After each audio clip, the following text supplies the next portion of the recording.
Halo, halo, apa kabar Anda semua? Kita hari ini akan mengajak Bung Rocky untuk melanjutkan lagi obrolan-obrolan kita tentang berbagai peristiwa nasional. Kalau tadi pagi kita membahas soal kemungkinan perang antar geng dan itu sudah diakui juga oleh Pak Mahfud katanya. Kalau kata Pak Mahfud, mereka ini mulai saling buka kartu truf gitu. Jadi ini harus harus ditertibkan gitu. Kalau kita bilang jangan ditertibkan ya, biarin bongkar-bongkar terus ya Bung Rocky ya. Ya, biarkan bongkar-bongkar dulu supaya yang tersisa yang bersih gitu. Oke. Nah, kita sekarang bicara soal apa ya? Pilpres 2024. KIB ini kelihatannya rupanya akan bertemu di Makassar, Bung Rocky ya. Dan sudah ada pertemuan Golkar mendahului yang disebut sebagai pra pertemuan KIB, tapi tetap dengan agenda bahwa mereka maunya Airlangga Hartarto sebagai capres karena itu adalah amanat Kongres atau Munas ya kalau tidak salah mereka menyebutnya begitu.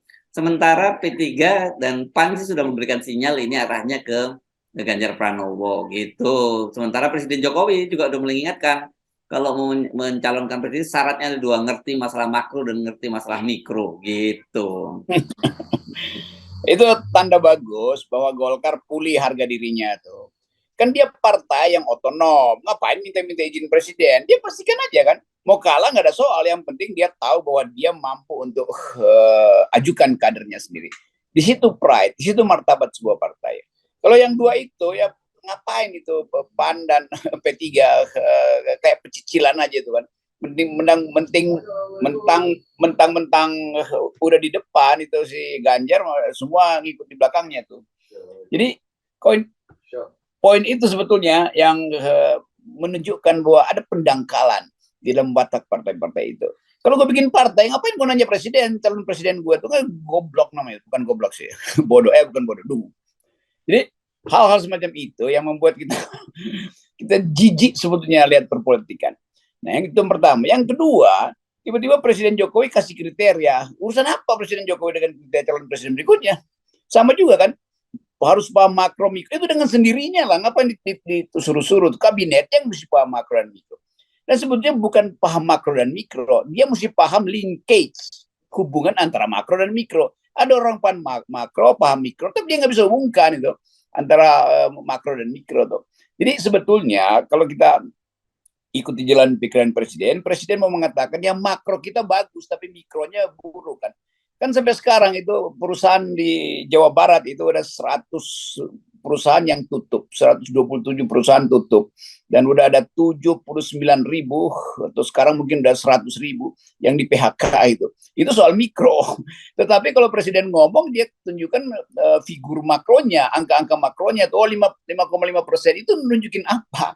Kalau cuma memastikan bahwa agregatnya 5,5% itu kita bertumbuh dan itu masih lebih baik dari negara-negara tetangga. Iya, tapi mikronya apa? Ada PHK, ada saya tadi dari Samarinda baru pulang tuh dan mampir di sebuah warung yang dikelola oleh seorang pengusaha yang sangat dermawan.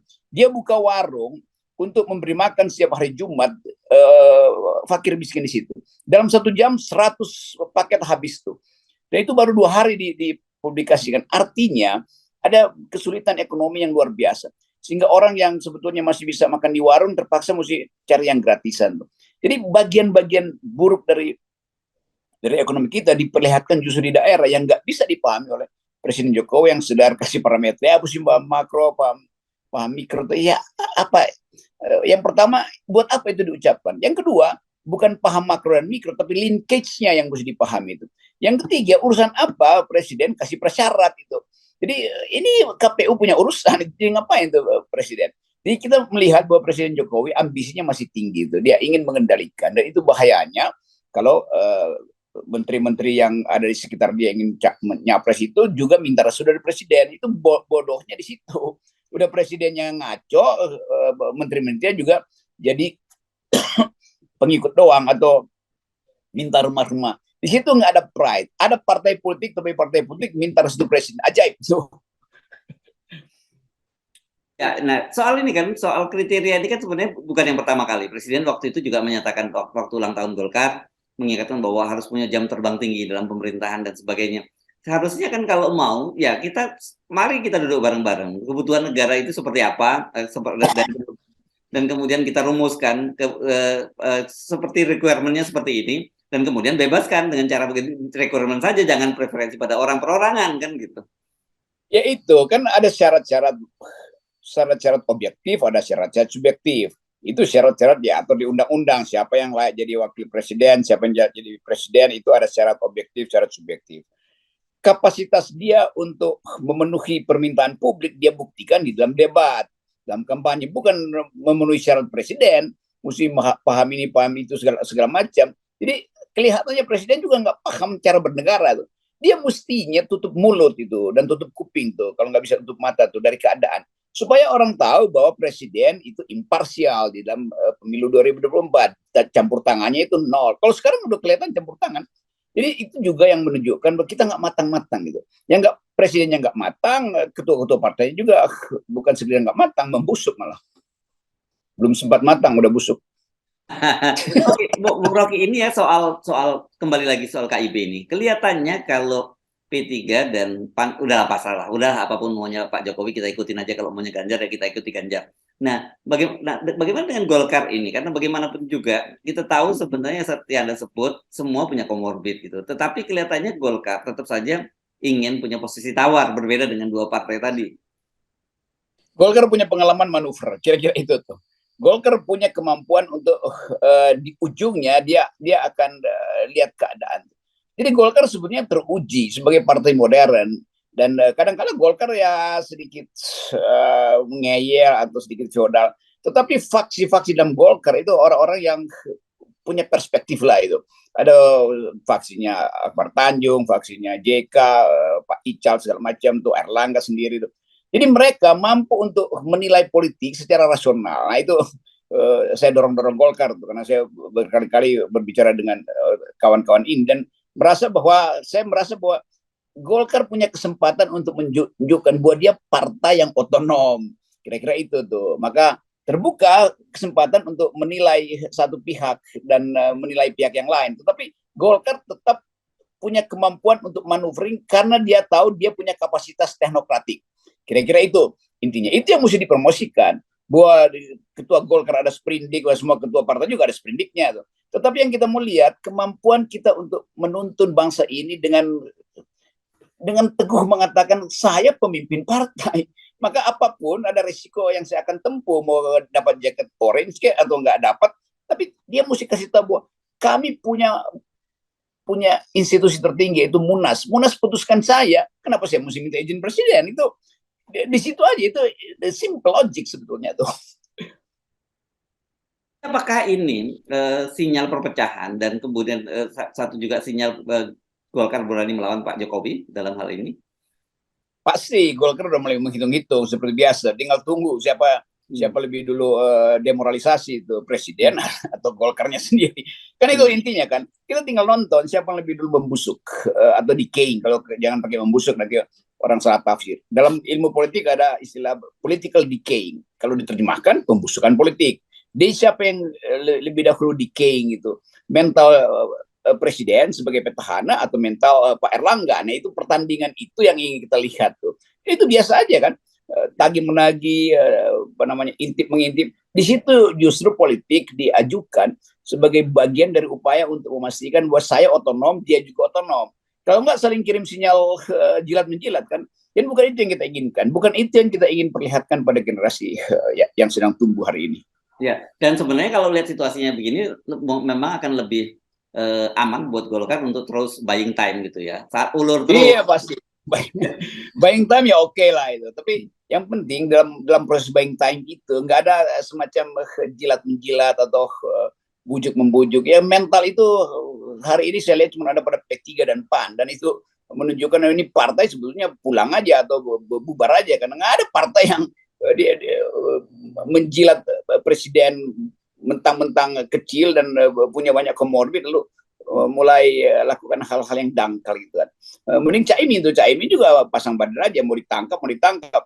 Tapi sebetulnya yang kita ingin ada leadership, itu intinya tuh. Leader itu terlihat. Kalau sekarang ya dealer semua kan. Ya. Oke, jadi kita bisa membayangkan ini pertemuan KIP di Makassar ini masih belum akan sampai pada satu keputusan bersama kira-kira ya.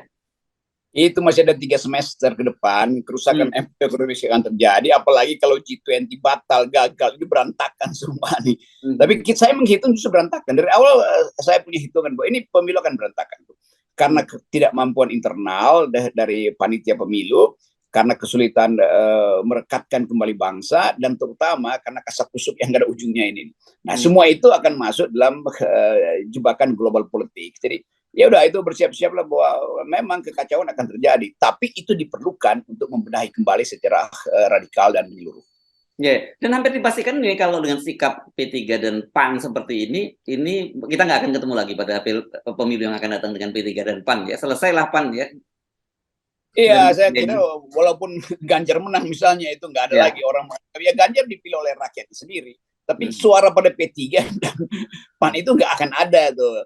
Kalau dianggap ya Ganjar menang, itu bukan karena P3 dan PAN yang musuh, itu partai super wong cilik justru. Ini dua partai yang nggak ada signifikansinya dalam politik, tapi mau dukung Ganjar. Lalu tiba-tiba Ganjar menang, mereka klaim kagak. Ganjar akan bilang saya dipilih oleh captive market saya, termasuk bagian dari PDIP yang milih Ganjar tuh, dan bukan karena PAN dan P3. Justru PAN dan P3 setelah Ganjar menang, dia nggak dapat kursi di DPR. Gitu. Orang pilih Ganjar, bukan pilih P3 dan PAN. Sama seperti kalau Anies menang itu yang dapat suara ya lebih banyak pada pada PKS, bukan pada Nasdem itu. Ya orang pilih Anies karena disodorkan Nasdem, tetapi di DPR yang akan dapat tambahan suara pasti PKS itu. Nasdem ya juga tenggelam juga tuh. Ya hal semacam itu yang dengan mudah kita bayangkan bahwa figurisasi itu bendua tuh. Orang memilih figur tapi dia nggak akan memilih partai gitu-gitu. Ya. Nah, ini menarik karena tadi bicara soal PKS dan kemarin ini kan terkesan memang ada operasi-operasi untuk PKS agar bergabung dengan pemerintahan, dan juga orang mulai mempertanyakan apakah ada masalah apa nih dengan PKS gitu. Tapi ini ada pernyataan terbaru dari PKS yang disebutkan bahwa ini kelihatannya mereka akan segera mencapai titik temu lah antara koalisi Nasdem, PKS dan Demokrat, dan PKS menyatakan bahwa mereka ini tidak ada kok di antara partai-partai ini yang berebut harus mendapatkan calon posisi wapres gitu. Nah, ini saya kira mungkin perkembangan yang menarik juga. Iya, ada satu saat di mana pragmatisme itu harus diselesaikan. Tentu ada pragmatisme PKS, ada pragmatisme Demokrat. Tetapi kalau dia terus-menerus bertanding dalam pragmatisme, itu rakyat juga akhirnya bosan. Jadi itu bagus betul kalau ada pendapat semacam itu, supaya direalisasikan aja. Ada kesepakatan satu orang itu siapapun, tetapi bagian ini harus diselesaikan di depan itu, bukan nunggu sinyal dari Anies bahwa akan ada transaksi uang atau enggak. Itu enggak bagus itu. Jadi jangan sandra Anies dengan sinyal bahwa dua partai ini nunggu mahar misalnya atau nunggu amplop. Itu enggak bagus, karena dari awal saya dan FNN Hersubeno ingin agar supaya politik itu dikembalikan ke wilayah moral, ke wilayah value, kebersihan politik itu yang ingin ditonton rakyat. Jadi kita ingin memenangkan demokrasi, bukan ingin memenangkan pemilu sebetulnya. Jauh lebih penting ya itu ya. Bukan soal siapa yang menang, tapi bagaimana demokrasi itu kembali kan. Itu sebenarnya concern kita sejak awal kan. Ya itu, karena kita mau kembalikan janji reformasi, janji manusia beradab, janji Indonesia mulia, kan semua itu dimulai dengan kebersihan moral para politisi. Itu yang kita selalu dorong, supaya ingat bahwa demokrasi itu bukan permainan uang, tapi permainan integritas. Demokrasi itu bukan tukar tambah sentimen, tapi adu argumen. Kan itu yang selalu kita ucapkan. Ya, karena orang sering bingung kan dengan Anda terutama begitu ya. Pertanyaan ini sebenarnya dukung siapa? Ini kadang-kadang kelihatannya cenderung sekali dukung Anies, tapi kadang-kadang juga mendukung Anies. Bahkan cenderung kemarin mengusulkan LBP untuk mengusung Anies. Jadi orang sebenarnya bingung maunya Rocky Gerung itu apa gitu dalam politik ini. Saya dan FNN ingin mengacaukan keadaan memang, supaya kelihatan mana yang busuk. Jadi kadang-kala saya kirim satir aja untuk menguji apakah kita siap untuk memilih Anies tanpa semacam namanya pemujaan gitu kan. Kan saya juga kesel tuh orang muja-muja Anies. Itu nanti juga sama seperti orang muja-muja Jokowi dulu. Biarkan Anies tumbuh tuh, diasuh oleh relawan. Kan itu saya ingin pisahkan relawan Anies dengan Nasdem sebetulnya. Tapi kemudian saya coba uji tuh. Kalau Anies milih LBP misalnya bagaimana orang marah gitu. Saya bilang saya cuma mengajukan pikiran itu. Itu artinya ada fanatisme juga tuh. Padahal dalam kriteria Anies ya LBP juga masuk dalam sensor itu kan. Jadi semua hal kita ajukan, kita buka semua. Nanti saya pasti akan dorong juga Ganjar untuk maju. Saya dorong AHY, saya dorong siapa Kofifa atau Yeni White segala macam. Supaya ada pertandingan yang fair, supaya nggak ada kasak-kusuk tuh. Nah dari segi itu kita nggak ada kepentingan dengan pemilu, kita punya kepentingan dengan value dari demokrasi, itu intinya tuh. Dan kerelawanan itu yang lagi diajukan oleh FNN sebagai tesis nanti di 2024. Kalau nggak ada politik relawan, itu politik balik lagi pada oligarki, kan cuma itu simbolnya tuh. Gitu ya. Ya, tesis utama kita itu tadi. Satu, kita sepakat itu tidak boleh terhadap siapapun itu kultus individu ya. Kecenderungan itu yang terjadi kan selama dengan Pak Jokowi ini kemudian yang yang orang nyebut bahwa pejah gesang dari Pak Jokowi atau hidup mati ikut Pak Jokowi. Itu nggak boleh terjadi pada Ganjar lagi, tidak boleh terjadi pada Anies Baswedan juga gitu. Dan pada yang lain nggak boleh terjadi. Ini demokrasi, ini bukan negara kerajaan. Itu yang ingin kita sulap sebetulnya dengan percakapan semacam ini. Jadi mulailah dari awal, fairness itu dimulai dari 0%. Fairness itu dimulai dari kerelaan orang untuk mendukung tanpa reserve. Fairness itu datang dari calon presiden yang tidak kasih kesan bahwa dia sekedar ingin cari keuntungan dan kepentingan jangka pendek. Dia harus tumbuh sebagai negarawan. Nah, nilai-nilai itu yang kita sebut nilai-nilai FNN, Forum Negara-Negarawan gitu. Mantap, bukan forum nantang-nantang lagi ya. Oke, Bung Rocky, jadi tetap saja kita ingatkan kembali bahwa kita ingin munculnya semangat kerelawanan ini, kita men-take over kembali demokrasi dari oligarki, kembalikan kepada tangan rakyat. Itu melalui, dan itu bisa kita lakukan dengan kerelawanan tadi ya. Betul, dia juga Anies mesti rela mengatakan, saya mendukung 0%, AHY begitu, calon wakil presiden siapapun. Jadi itu intinya kan. Kalau KIB kan udah nggak mau 0% kan. Karena semua ingin numpang di dalam garis start yang ada di depan. Itu namanya curang gitu.